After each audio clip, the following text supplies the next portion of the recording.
Here we have been given an interesting puzzle where there is a wooden log like this cuboidal shape, and its dimensions are 1 unit, and 2 units. So it has a square base and a height of 2 units. And then at one of its vertices over here, there is a spider. There is also an ant which wants to make its home on the log, and it wants to keep as far away from the spider as possible. And of course, the distance would be measured as the spider would be traversing it. So the distance is to be measured along the surface, and we have to find the farthest point from this vertex. Now, although this problem sounds like a three-dimensional problem, it can be reduced to two dimensions because after all the distances that we want to measure are along a flat surface. So if we can take this surface and flatten it out, it will reduce to a two-dimensional problem. So let's do that. Let's unfold this box like this over here. And you can see we have color coded those surfaces. The surfaces near to the spider, the vertical ones, are green. Those further away are blue. The top is yellow and the bottom is red. So let us plot it flattened out over here. And we can name the vertices, so we can establish a correspondence between this flat surface development and this three-dimensional log. So let us now analyze these faces one by one. We'll start with the bottom face. On the bottom face, the farthest point we can see from A would be over here along this line like that. And the distance involved would be 1 unit like this and 1 unit like this. So the distance would be square root of 2. So let us mark it on the surface. Now let us go to these green faces. For this green face, the farthest point over here is this D dash or this point B dash because they're symmetrically placed. And the distances involved here are 1 unit like this and 2 units up. So this distance is going to be square root of 5. So let's mark that on the surface on both the faces. And finally, we'll come to these blue faces where the distances involved are 2 units like this and 2 units up. So that will make a total distance of square root 8. So let's mark that distance. So we have marked all these faces, and so far we have reached the maximum distance of square root 8. Okay, but there is still one face that remains to be checked, and that is the top face. When it comes to the top face, things are little tricky because where the top face would be connected, okay, to this surface development depends upon which edge we use for unfolding. So we have unfolded along the edge AB, A dash B dash, so it is sticking here. But we could have as well unfolded it along this edge, A dash D dash, it would have stuck here or here or here. So let's say all those alternatives before we start measuring distances. Now to analyze various positions of this top face, let us mark the vertices first. So here we have marked vertex A dash, which is corresponding to this A dash here, B dash in proximity to this B dash, C dash and D dash. Now if we unfold it along some other edge, say edge A dash D dash, then let's see what happens. So we'll rotate this face about this point so that this vertex here comes and sits on this vertex. Okay, so now D dash A dash are now corresponding, are meeting the green face. We could have as well made it like this. So again rotating about this point so that this edge comes and meets here. Okay, so these are possible positions of top face when we unfold. Now, in light of this, let us now investigate what are the distances on the top face. For that, I'm going to draw this line from A to this point, say C. This line, as we have already established, is of length square root 8.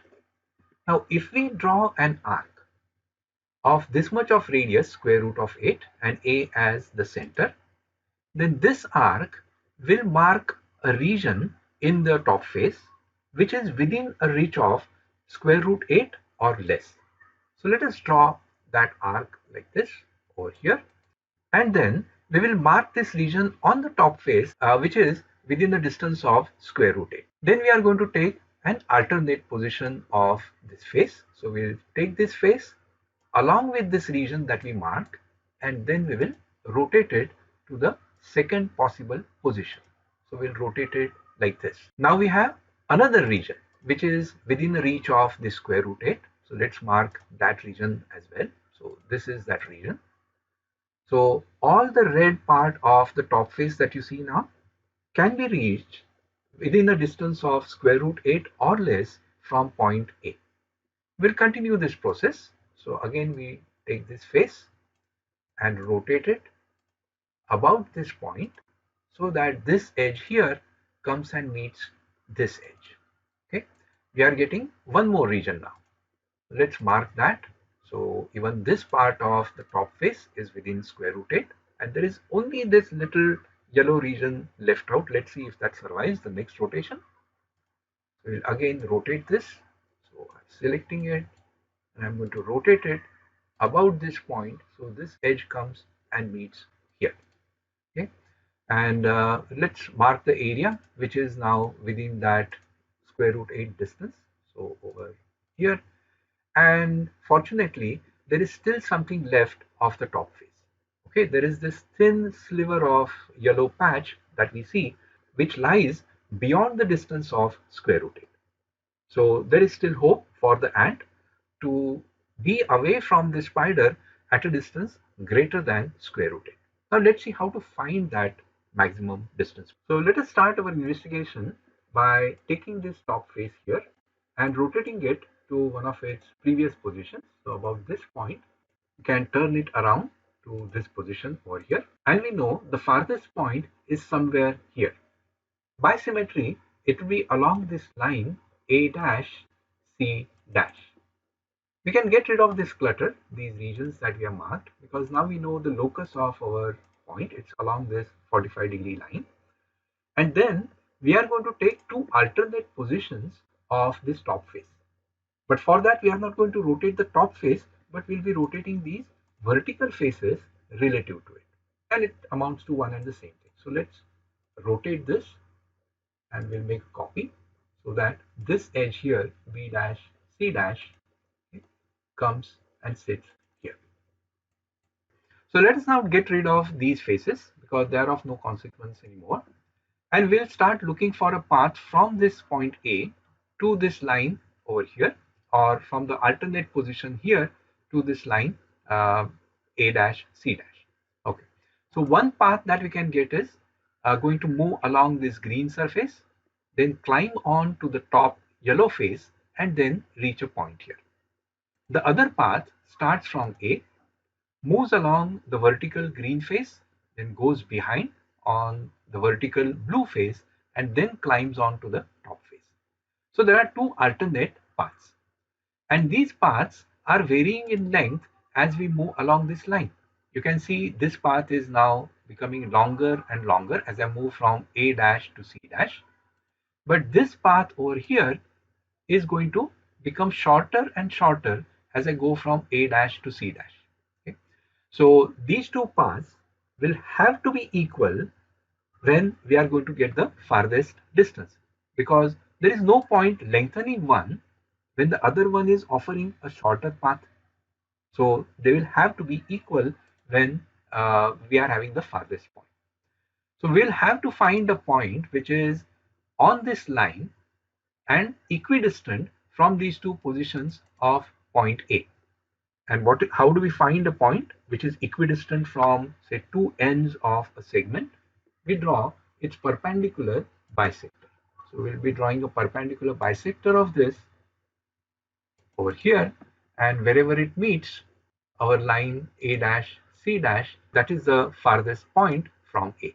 And we can measure its distance. It turns out to be 2.8504. And if you want a more precise measurement, we can do even this. So from here to here, if we go, we are going 0.75 3/4 in the x direction, and we are going 2.75 in the y direction. And in fact, if we calculate this distance precisely, it turns out to be square root of 130 divided by 4. How to make that precise calculation? Well, I can give you a graphical construction and you can figure out the distance yourself.